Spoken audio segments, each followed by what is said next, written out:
Welcome. In today's video, we're going to learn how to delete your Facebook cover photo using your PC. Whether you want to start fresh or simply change things up, this quick guide will help you through the process. Let's dive right in. First, open your web browser and go to facebook.com.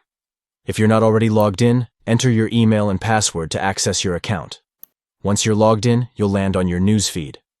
Next, look towards the top of the page. You'll see your profile picture in a circular frame. Click on that to navigate directly to your profile. Now that you're on your profile page, take a look at the cover photo at the top.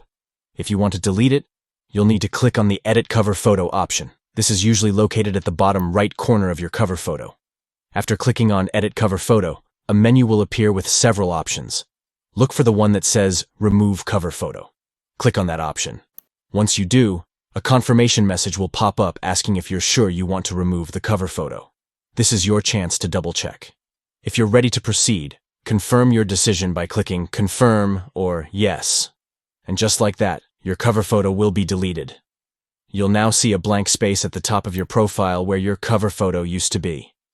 Now, you're free to add a new cover photo whenever you like, giving your profile a fresh look that reflects your current style or mood. If you found this tutorial helpful, please give it a thumbs up and consider subscribing for more tips and tricks on using Facebook and other platforms. Thanks for watching and happy updating your profile.